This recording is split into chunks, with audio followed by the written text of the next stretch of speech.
Hello students, class 12th में जो chapter है डिफरेंशियल इक्वेशन, उस चैप्टर से ये एक क्वेश्चन है हमारे पास, बहुत ही इम्पॉर्टेंट है बोर्ड एग्ज़ाम के लिए। पहले हम क्या करेंगे, क्वेश्चन को पढ़ेंगे, उसके बेसिस पे डायग्राम बनाएंगे और देन उसको सॉल्व करने का तरीका समझेंगे। सबसे पहले कहा है कि find the curve in the X Y plane. इसका मतलब सीधा सा ये हो गया कि आपको एक यहाँ पर प्लेन बनाना है। ठीक है, ये हमारे पास एक्स एक्सिस है, ये वाई एक्सिस है। ठीक हो गया, ये यहाँ पर मैंने शो कर दिया, ये एक्स एक्सिस हो गया हमारे पास, ये वाई एक्सिस हो गया। और इसमें एक कर्व है, curve in the X Y plane passing through the point 1,1। तो हमने क्या किया, अपनी तरफ से ये कर्व बना लिया और इस कर्व के बारे में कहा है कि ये 1,1 पॉइंट से पास कर रहा है। ठीक हो गया, ये एक चीज हो गई हमारे पास। अब आगे क्या कहा है, so that the segment, segment का मतलब हो गया एक टुकड़ा। किसका टुकड़ा? Of any tangent drawn to the curve. इसका क्या मतलब है कि हम क्या करेंगे, इस कर्व पे एक टेंजेंट बनाएंगे पहले। ठीक हो गया, और जो हम टेंजेंट बनाएंगे उस टेंजेंट के टुकड़े की बात की गई है। सिंपल सी बात है, जब हम किसी टुकड़े की बात करते हैं तो उसके एंड पॉइंट्स होते हैं। तो यहां पर भी मैं इस कर्व पे जो टेंजेंट बनाऊंगा उसका भी मुझे एक जो टुकड़ा है उस टुकड़े को यहां पर रिप्रेजेंट करके दिखाना है कि वो टुकड़ा है कितना लंबा और कहां से कहां तक उसकी लेंथ है। तो आगे हम पढ़ते हैं जरा इसको।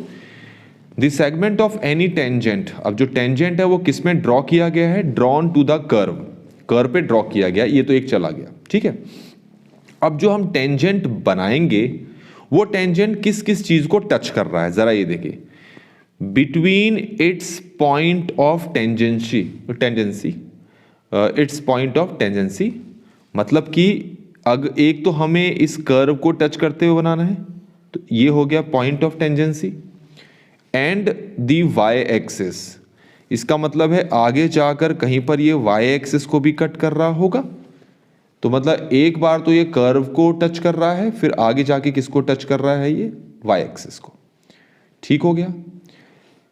अब इसमें कहा है कि अब वापस आते हैं क्वेश्चन में। So that the segment of any tangent, अब जो टेंजेंट का टुकड़ा है ना वो किसके बीच में है, between points of tangency and the Y axis.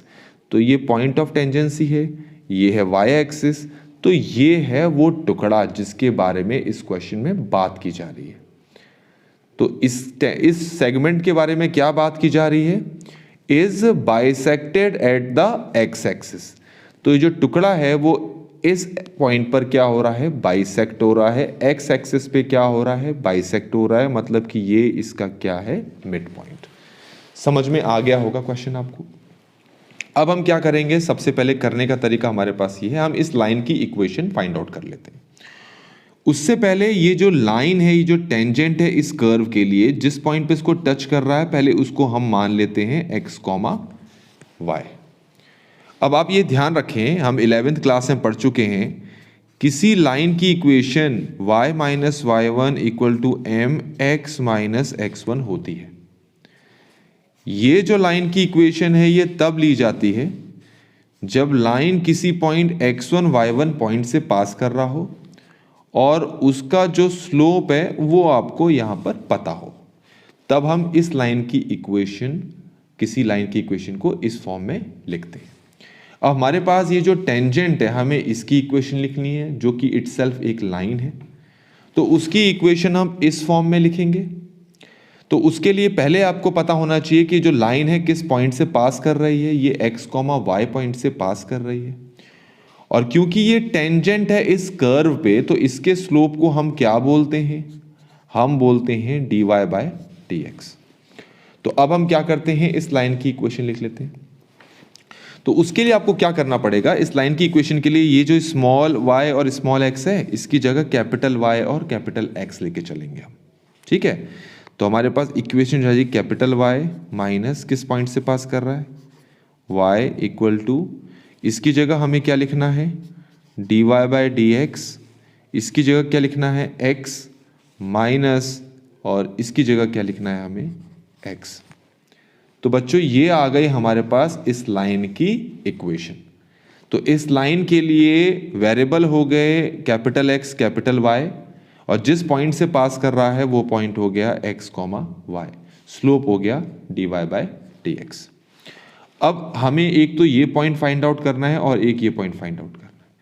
इस पॉइंट के लिए y की वैल्यू कितनी होगी 0, इसको p मान लेते हैं, q और ये r। तो p पॉइंट के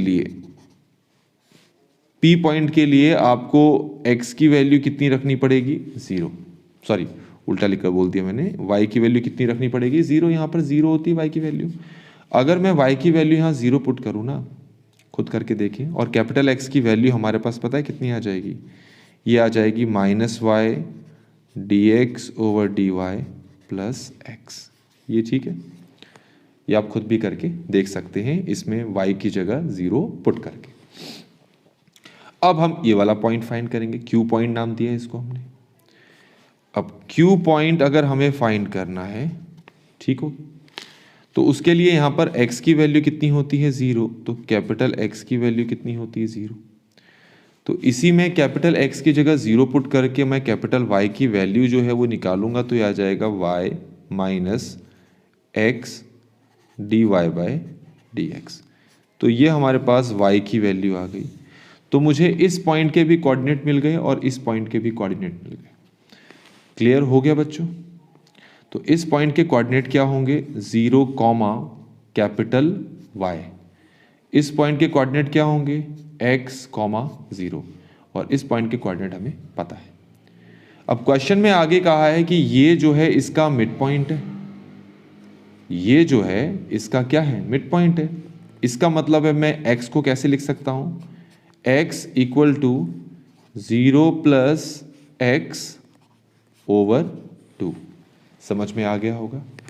अब ये जो x है मुझे इसकी वैल्यू पता है, मैं लिख देता हूं इसकी जगह, ये है -y dx over dy plus x equal to, ये हमारे पास क्या हो गया x ओवर 2। समझ में आ गया होगा यहाँ तक। इसको वहाँ लेके जाओ तो ये हो जाएगा -y dx over dy equal to -x/2 होगा। वहाँ ले जाकर सॉल्व खुद करके देखेंगे, माइनस से माइनस कैंसिल हो गया। तो अब अगर सिंप्लीफाई करेंगे बच्चों तो ये कुछ ऐसा आ जाएगा dy over y equal to dx over x। ये आप पॉइंट खुद निकाल सकते हैं। dy को ऊपर लेके गए, y नीचे आ गया, x नीचे चला गया और 2 ऊपर, तो कुछ ऐसा आपको बनता हुआ दिखाई देगा। अब दोनों तरफ हम इंटीग्रेशन कर देते हैं, तो 1 ओवर y का इंटीग्रेशन कितना हो जाएगा बच्चों log y, इसका कितना हो जाएगा 2 log x। तो आगे कांस्टेंट हम क्या लिखेंगे log c। 2 को यहाँ के लेके गए तो हमारे पास क्या आ जाएगा बच्चों, ये आ जाएगा log y equal to log x square plus log c, और ये आ जाएगा बच्चों log y equal to log x square c। ये तो पता ही होगा log m plus log n होता है log mn। log हटा दो तो हमें y की वैल्यू कितनी मिल गई बच्चों x स्क्वायर c। यहाँ तक समझ में आ गया होगा आपको। अब इसके बाद क्या करना है, इसके बाद का स्टेप तो आसान है। ये क्या आ गया, पहले तो आप ये ध्यान में रखें, ये क्या आ गया हमारे पास, ये आ गई इस वाले कर्व की इक्वेशन। इस वाले कर्व की क्या आ चुकी है, इक्वेशन आ चुकी है। और ये वाला कर्व किस पॉइंट से पास कर रहा है 1, 1 से। तो ऑब्वियसली इसमें x और y की जगह अगर मैं 1, 1 पुट कर दूं तो मुझे c की वैल्यू क्या मिल जाएगी 1 मिल जाएगी। अब ये c की वैल्यू 1 को वापस इसी की जगह पुट कर लो तो y किसके बराबर आ गया आपके पास x स्क्वायर। समझ में आ गया होगा बच्चों आपको। तो इस तरीके से हमने इस क्वेश्चन को यहाँ पर कंप्लीटली सॉल्व कर लिया है। आई होप कि आपको ये पूरा सॉल्यूशन समझ में आया होगा। Thanks for watching.